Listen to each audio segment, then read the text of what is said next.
In the second video on the topic of lipids for a GOB class, we're again using some supporting slides from my students' textbook Flat World, so acknowledging use of their slides, or some of their slides, the ones that I thought were useful to my class at least.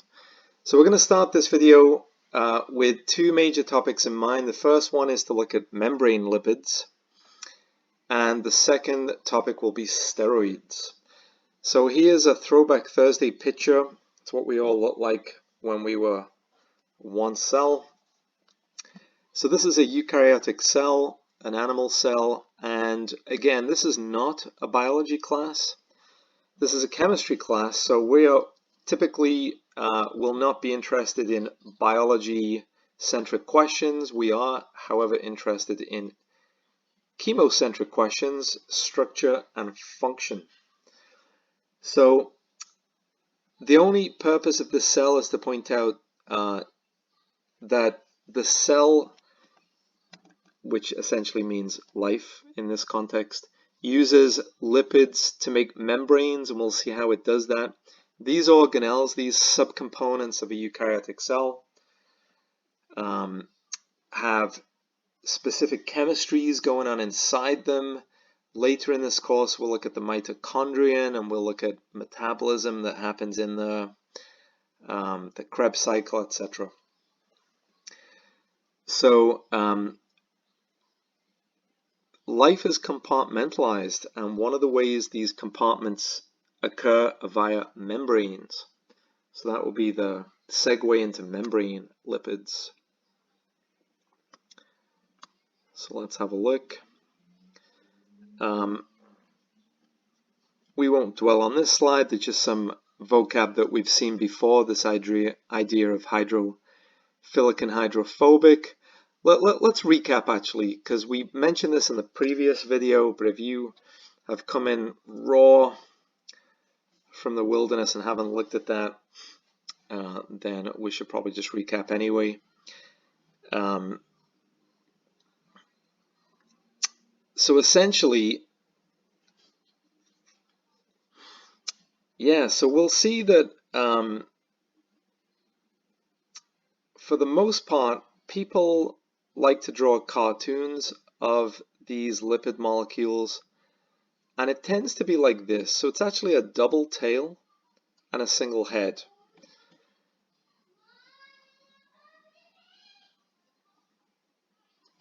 So we've got this hydrophobic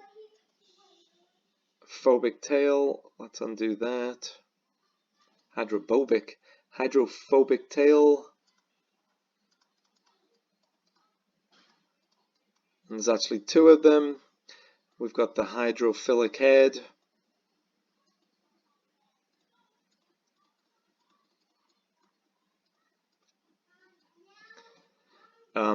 So this would be the type of structure used in the membrane.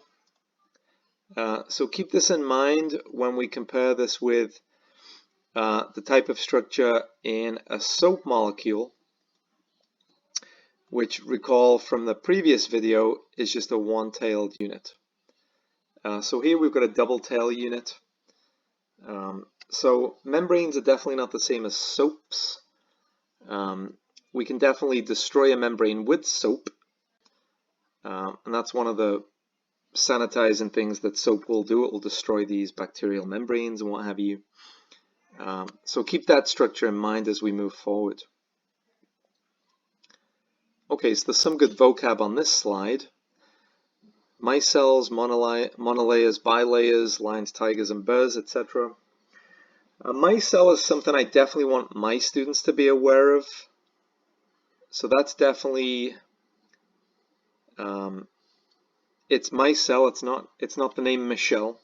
I've had a student in the past say, who's Michelle? No, it's a micelle. And we'll have a look at that structure I think on the next slide. Monolayers can lead to micelles, and different types of monolayers can lead to bilayers, which ultimately lead to liposomes and that type of structure.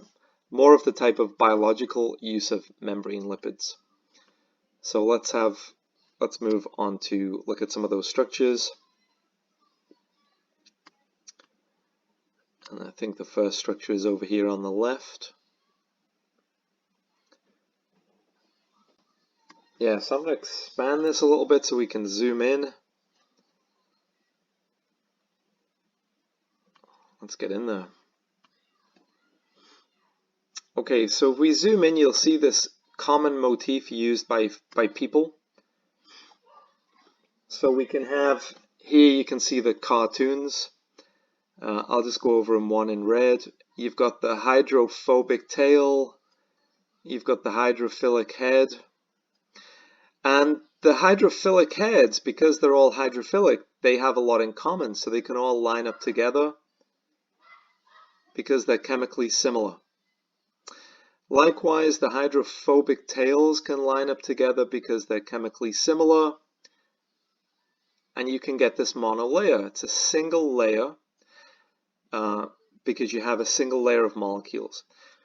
So when you squirt some soap into water, let's say you squirt some Dawn soap into you're doing the dishes, what have you. This could form spontaneously, but then eventually it might form a micelle. So a micelle is a three-dimensional structure.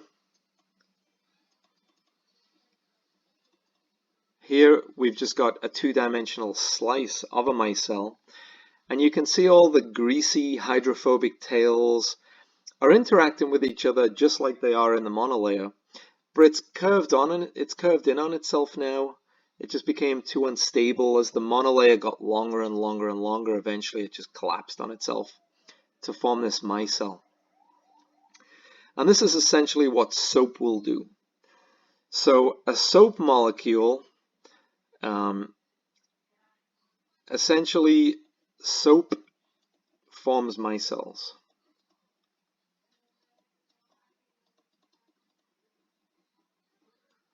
So if you are using soap to try and remove grease off an object, so let's say you're washing your dishes and you've got some of your soap in there. Let's assume that the surfactant is soap. I'm not going to quibble with the difference between surfactants and soaps.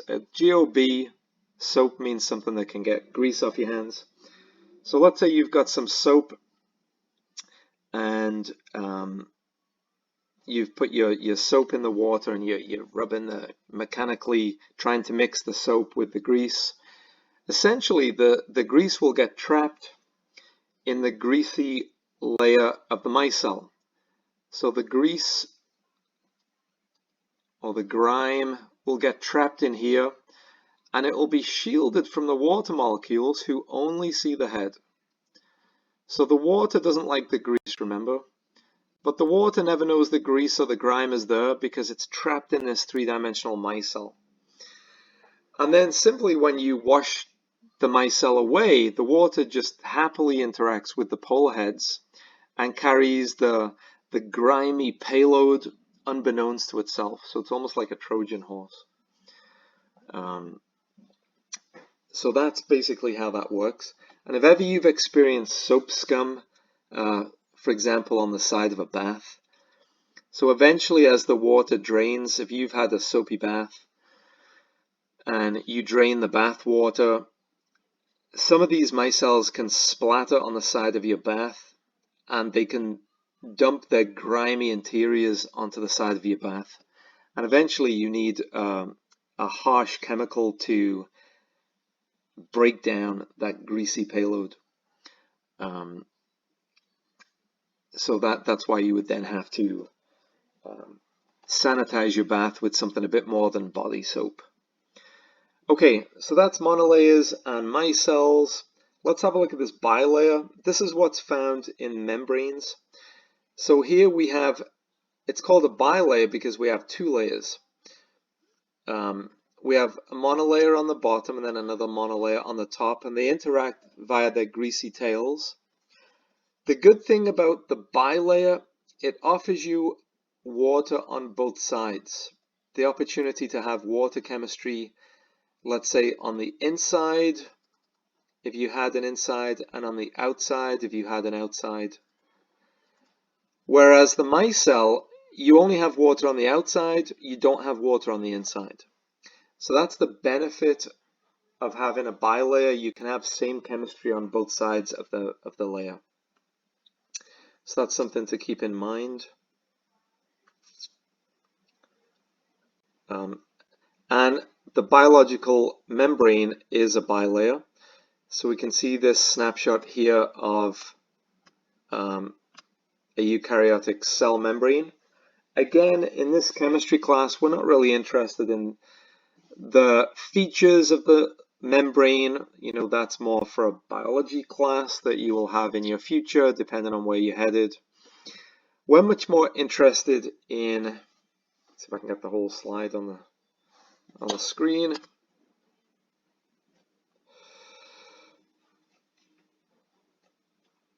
There we go. We're much more interested in just the fact that we have a bilayer. You can see here we've got these greasy tails and the heads, greasy tail and the heads. And then we can have water chemistry on the inside of the cell. We can have water chemistry on the outside of the cell. And now we have, essentially, we have a doorman, we have a bouncer. We can patrol and police who comes in and out, when they come in and out, how they come in and out. But importantly, there's an in and an out. And we can do special chemistry in, but not out, or we could do special chemistry out, but not in. So it creates a boundary condition. Boundary conditions are good, they allow for complexity. Okay, so let's move on. Now that we've started to look at lipid membranes, let's look at the types of lipid membrane that we'll be interested in this GOB class. So these are the basic units of our lipid membranes that we'll be interested in. The most common lipid membrane is the phosphoglyceride type phospholipid membrane. So we can see here it's very similar to a fat. So remember, if we compare it with a fat, I'll put a fat over here. The fat has glycerol.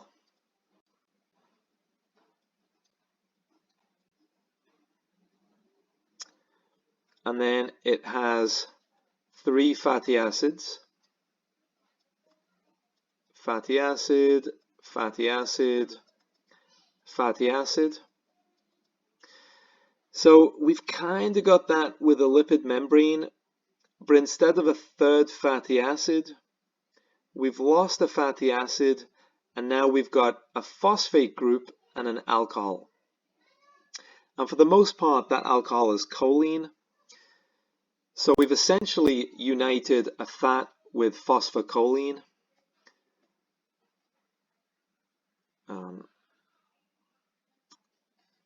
So we could have a fat plus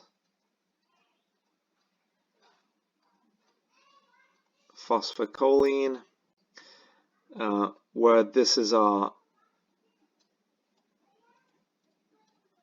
phosphocholine. Okay. That's essentially what stops you and I from becoming puddles of goop on the floor.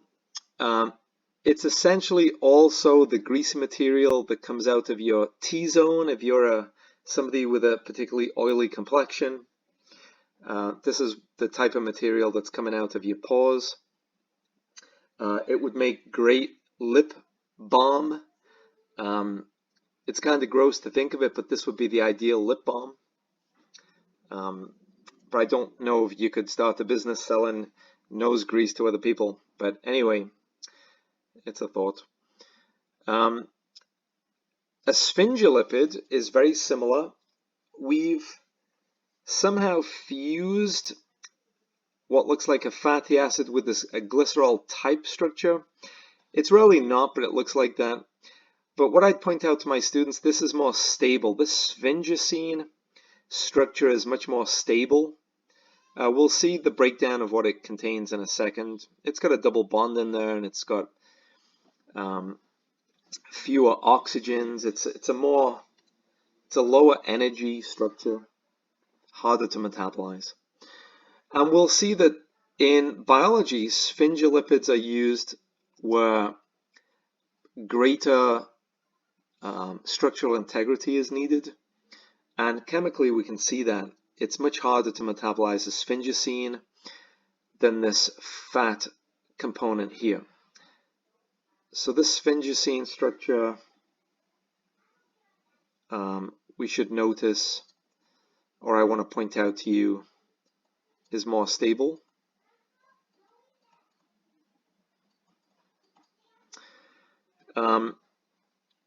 And then a cerebroside is essentially it's a sphingolipid that contains a sugar structure, and we can have different types of sugars. So these are the broad categories of membrane lipids that I would like my students to be on the lookout for. So it might be worth returning to this slide several times. Okay. So let's move on. So now we're going to look at the breakdown from a chemist's point of view. So we take ethanolamine and choline to make our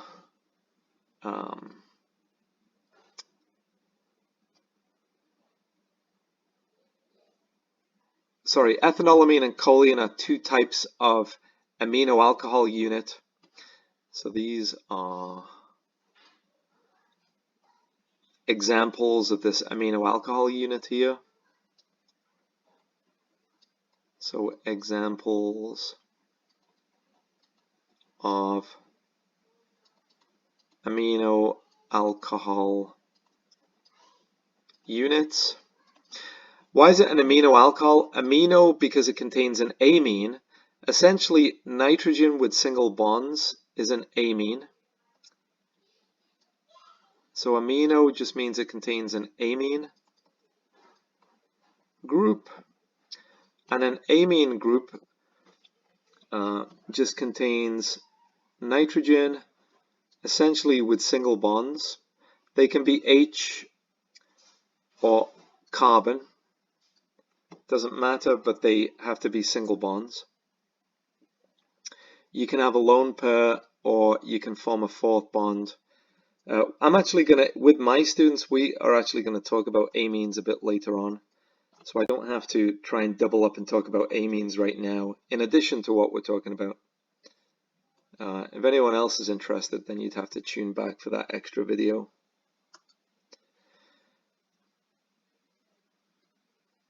Okay, but single bonds is the key feature. So they both have nitrogens with single bonds. That's great. And then the alcohol, we know, is just the OH structure on carbon.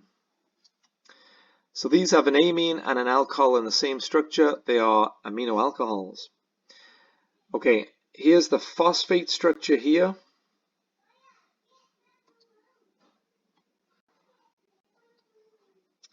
Don't know why my computer insists on reminding me things I didn't ask for.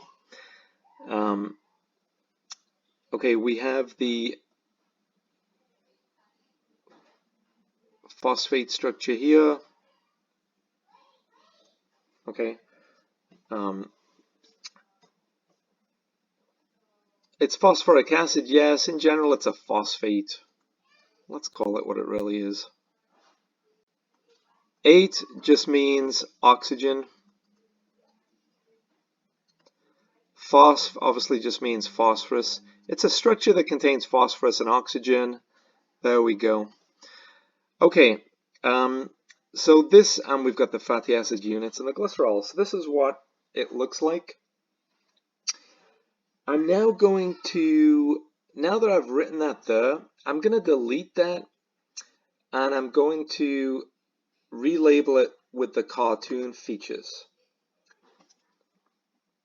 So I'm going to help you see how this looks like as what it looks like as a cartoon. So let's get my doodles out the way.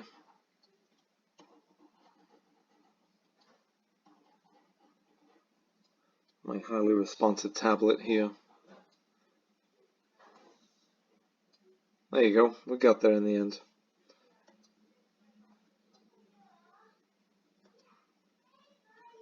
Okay, so if we take this part of the structure here, this is the tail, or these are the two tails. And this part of the structure is the head. So cartoon-wise, we tend to write the tails and the head. So just to orient you that this is how you can break down the two fatty acid tails here and here, with the part that's clearly hydrophilic because of the plus charges and the oxygens. Water loves all of that, but water doesn't like these carbons over here, these long carbons here in the R groups. So that's how you can reconcile the cartoon with the actual structure. Okay, so please keep that in mind. Right, moving on.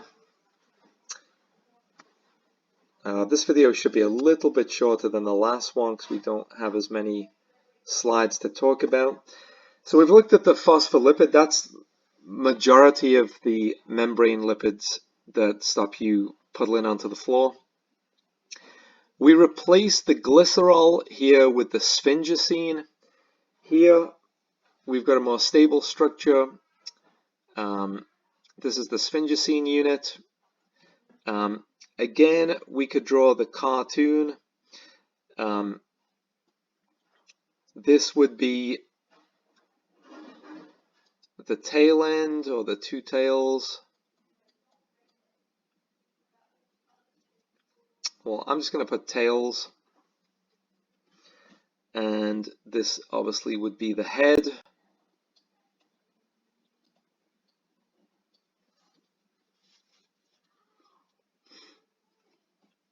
Okay, so you've got the tails and the head, where we've got one tail here in the fatty acid unit, the other tail is all of these carbons here. So again, we could draw, this is a cartoon. So sphingosine, typically found in nerve cells, or at least the myelin sheath of nerve cells, but that's for a more biological approach to this course. And then finally, the other type are the cerebrosides, which contain that sugar unit. Different types of sugars depending on different types of cerebrosides. So here we've got the nice Haworth projection of, my students have already looked at some introductory carbohydrate chemistry, so we've looked at Haworth projections. So there's a nice Haworth projection of a sugar. We've got the sphingosine unit. So again, this would be the head. The sugar unit would be the head. And then we've got the tail over here.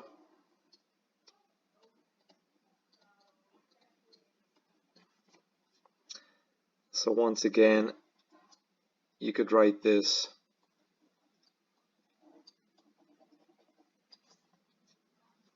as two tails and a head. Okay, so we've got those structures.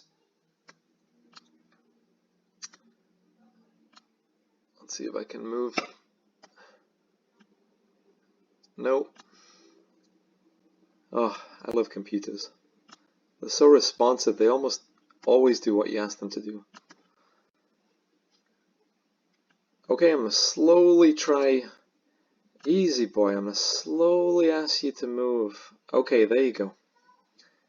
Slowly move over to steroids. Okay, very good.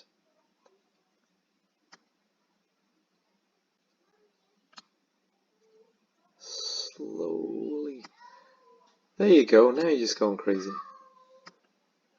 Alright, sorry about this. Eventually I will get this computer. Maybe the singularity occurred and the computer's self-aware and it remembers all the time I've shouted at it. So maybe that's what's happening here. So instead of moving everything, I've moved one slide. And I don't know why. I didn't ask for that to happen. But I guess the universe is telling me that that's what's going to happen. Oh, okay, that'll do. I'm going to quit while I'm ahead and just try and expand on that now. Slowly. Okay, it's been a long day for this computer. Okay, we're getting there. Only another couple of hours and I'll get it in the right spot. Okay, we're here. Yay! Steroids. Okay, steroids are a unique type of lipid. They all contain this unique skeleton. I like to tell my students it reminds me of a chopper bicycle. A chopper motorbike, not a bicycle. So they have this 6-membered ring. This is a skeletal structure. They have a 6-membered ring, a 6-membered ring, a 6-membered ring, a 5-membered ring. So I like to goof around with my students and say, it's kind of like a chopper bike, where you've got that front wheel and the spokes. And this is your big fat back wheel. And that would be a pretty sick chopper if it had 2 back wheels. Let's make that happen. This is a 2 rear wheel chopper. I don't think they exist on the market. Maybe this is a new business idea. And whoever's riding this bike has got probably no sensation in their arms anymore. All the blood's drained out of it. But they just love it anyway.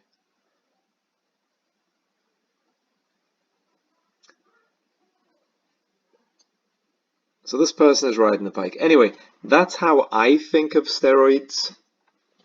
I don't know if that's how you are going to think of steroids, but you definitely can't unsee the chopper once it's being pointed out to you. Anyway, and you should definitely always wear a helmet, at least in California.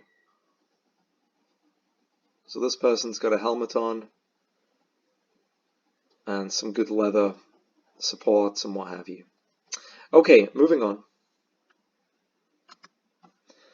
Cholesterol is a basic steroid, and you can find cholesterol in animal-based products, not in plant-based products, but certainly in animal-based products.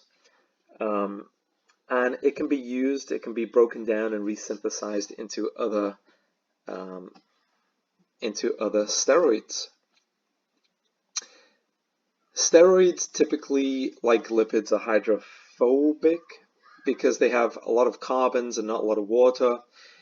For my students, there's definitely a general rule with solubility that I would like you to know. It can be useful. So I'll just do it as an aside here. So it's just a solubility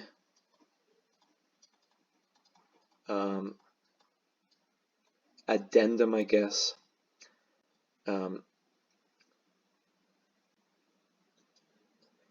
we're looking at the carbon to X ratio, where X is oxygen or nitrogen.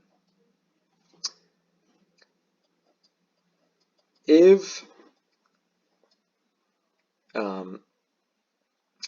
C to X is less than 5 to 1 soluble,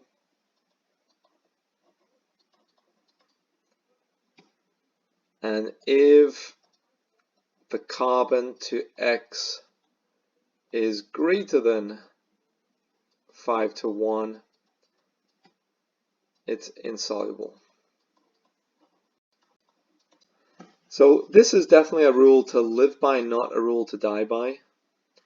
But I would like my students to be aware of this as a guide. This is a guide. Okay, so please be aware of that.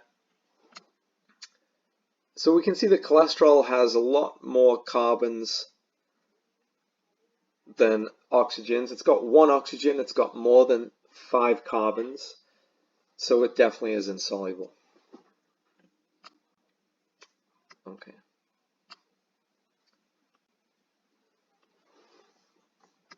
Okay, let's move this compliant computer slide over here. So we've mentioned that cholesterol is an important, it's important not only because it's a steroid, but because it can be used to fabricate other more important steroids. It's a precursor for the sex hormones, the adrenal hormones, and if we have more cholesterol than we need, we can store it in the liver. And it's during that process, that transportation, that we can get the reputation of good and bad cholesterol. Again, this theme of good and bad is something I'd like to comment on, at least for my students.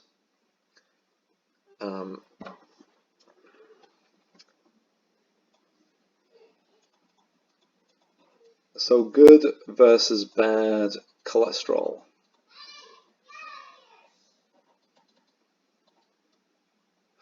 Oh, that's not cholesterol, it's cholesterol.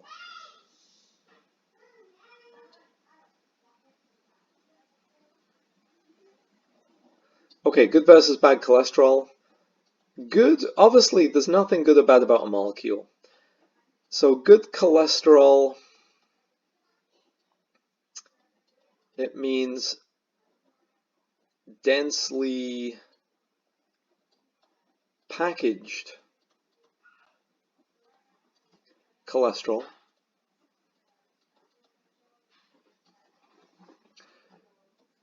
So first of all, why package it? Well, cholesterol is hydrophobic, and you can't transport hydrophobic materials through the bloodstream. So in its transportation from the muscles to the liver, or from the liver to the muscles, you have to package it during transportation, and you package it, if you can package it densely, it's packaged first of all in kilomicrons, or a kilomicron is the object that's essentially packaged cholesterol. So you can have a high density lipoprotein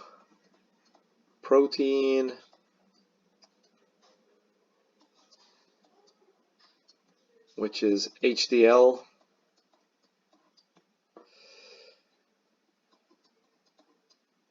This is a high density kilomicron.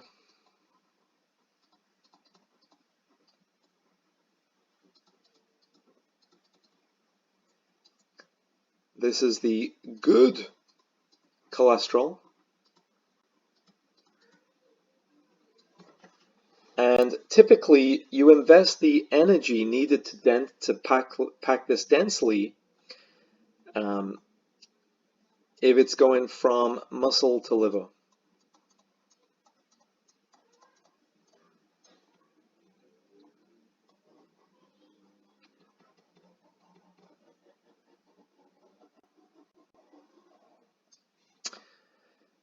So you definitely, if it's going to be stored in the liver, if you're going to store anything, you tend to take more effort to pack it.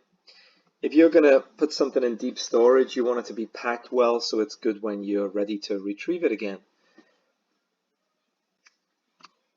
But what if you're in a hurry, or what if you want it to leak? We definitely don't want it to leak where it's not needed. You want it to leak or be accessible where it's needed. So you might pack it with low density. So we can have low density lipoprotein,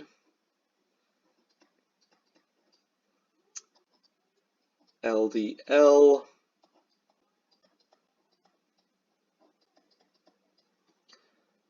this is low density chylomicron.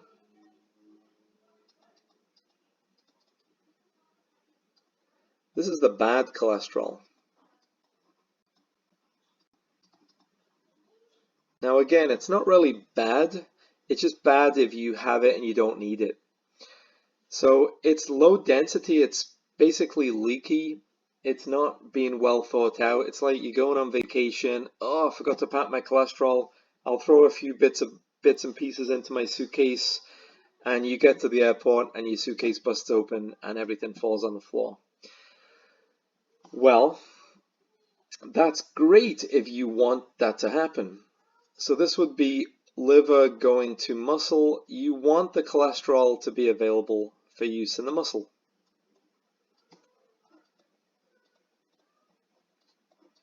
If it's going to be used, it's not bad, right? The problem is if you overeat and you're sat on your couch eating 2,000 calories and you essentially are not using the cholesterol that's sloshing around your bloodstream, it's kind of going to do what the micelles did. So these chylomicrons, it's kind of like a biological micelle.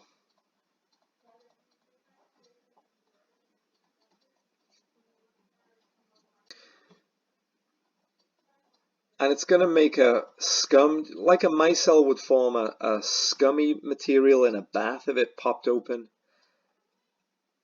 Well, the scum formed from an oozing low-density lipoprotein would form scum, but this scum essentially could lead to a plaque if it pops in an artery.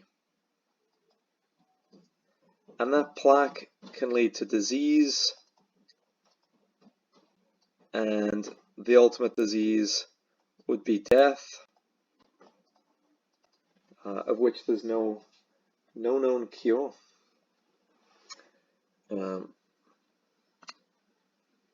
So this is where, again, this reputation, we've seen this themed reputation in carbohydrate chemistry, good versus bad. We've seen this themed reputation in fats, good versus bad.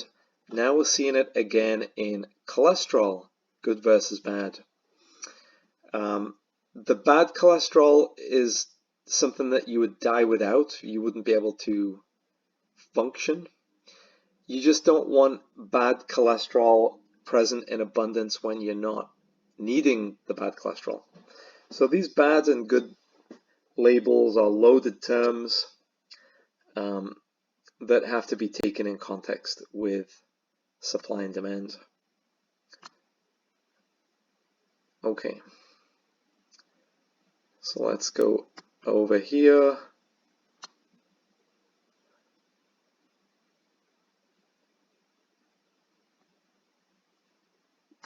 Okay, again, this is a chemistry class, so a cautionary note to my students at least. I don't need you to know the name of these steroids, but if I give you this chemical in an assessment, I would want you to know that it is a steroid and it's not a fatty acid, based on this characteristic 6-membered ring, 6-membered ring, 6-membered ring, 5-membered ring motif.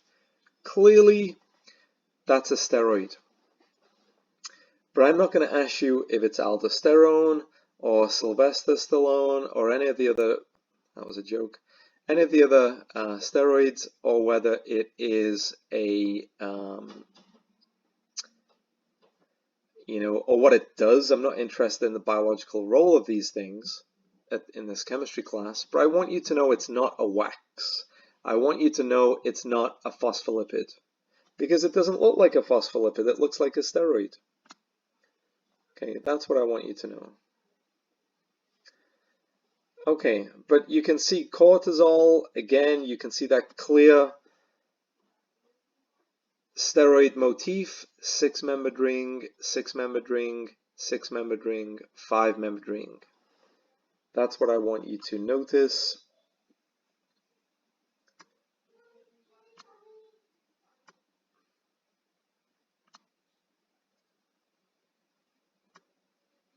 Now I've just got to get my, there you go. As soon as I see the grid lines, I can move the slides. Progesterone, here's another steroid, clearly 6-membered ring, 6-membered ring, 6-membered ring, 5-membered ring. That's the scaffolding that makes these very distinctly steroids. We've got estradiol, another female sex hormone. Again, clearly a steroid, 6-membered ring, 6-membered ring, 6-membered ring, 5-membered ring. Unmistakable. Can't possibly be anything else. Let's see if we can get this slide to move now. Nope, now my computer's gone crazy on me. Okay. And finally, the planet's most dangerous chemical, testosterone. So, very dangerous chemical. 6-membered ring, 6-membered ring, 6-membered ring, 5-membered ring. Again, not interested whether it's testosterone or not. I'm interested that it's a steroid and it's not a wax. Okay, let's move on to, I think that slide said something about bile salts. Yeah, bile acids and bile salts. These are important in digestion. So similar to the soap, I guess this is biological soap in a way. Biological soap. So if you recall in, I think it was maybe it was earlier in this video, maybe in the previous video on I think it was in the previous video on fatty acids when we looked at soaps and micelles. And we said that, how in general does a soap work? Well, the soap contains a hydrophobic tail, and the more similar the tail is to the grease that you want the tail to unite with, the better the soap will work for that particular substance. So there's an ideal soap for a specific grease. If your grease happens to be a steroid, then these bile acids are ideal because their greasy tail is essentially a steroid. You can tell that the steroids, again, because of this 6-membered ring, 6-membered ring, 6-membered ring, 5-membered ring, unmistakably steroids. And here we've got the head,